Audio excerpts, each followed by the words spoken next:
Thanks for joining us. A Brooklyn Park woman is facing criminal charges after stabbing her sister with a piece of glass. 45-year-old Patience Wella was recently charged with attempted murder. According to the criminal complaint, she got into an argument with her sister in her home in Elk River. They broke a picture frame as they argued, and Wella took a piece of the broken glass and used it to cut her sister.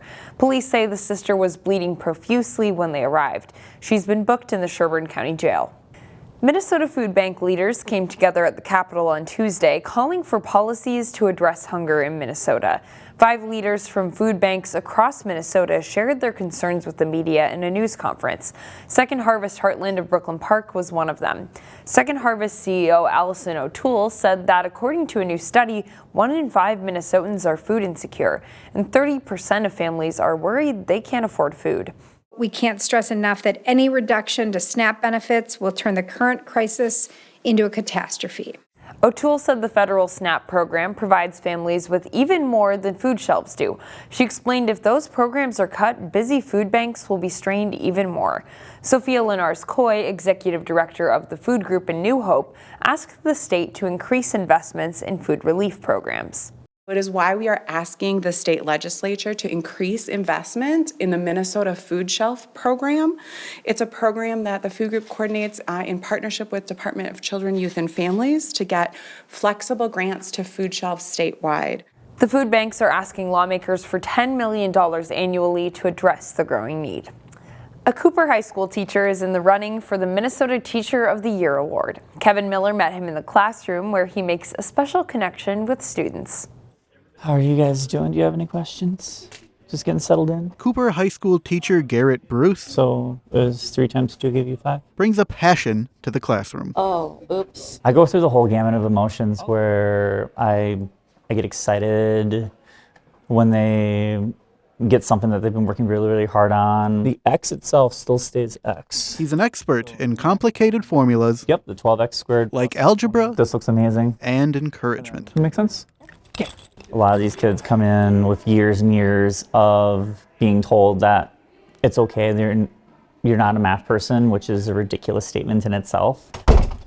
Yeah, Khalil, what's up? He builds connections with students. Do you want to walk through an example? Worth more than just a math equation.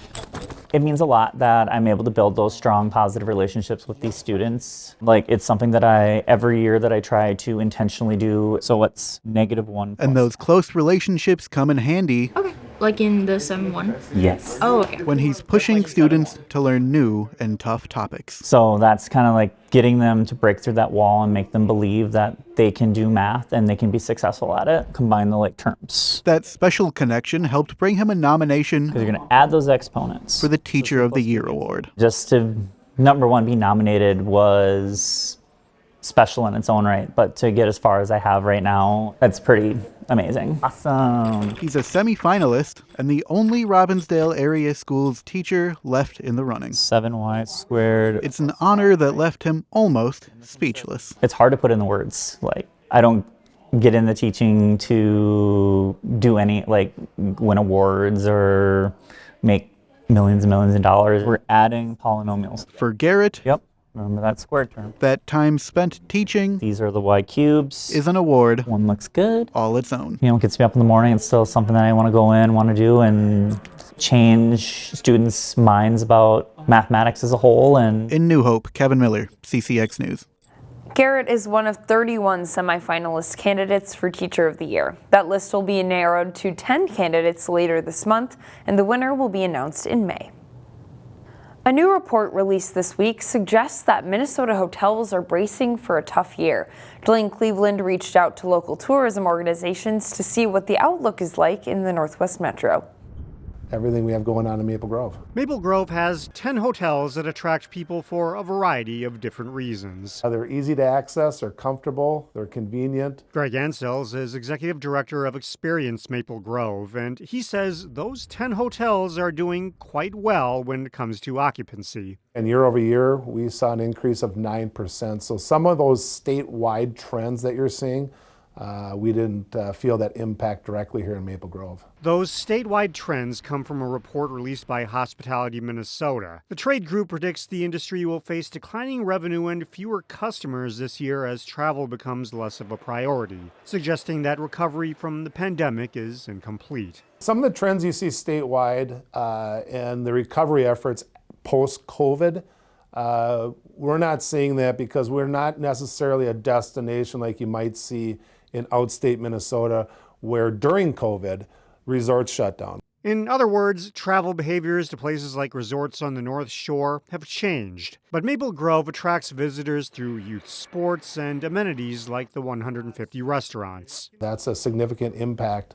for our local tourism and hotels, so we continue to work with our hotel partners to bring those groups to Maple Grove. Meanwhile, in neighboring Brooklyn Park and Brooklyn Center, the concern really centers around uncertainty. Leslie Wright, the president and CEO of Minneapolis Northwest, says the occupancy levels of the 11 hotels in those cities tell a different story. A lot of what it shows is that occupancy is flattening.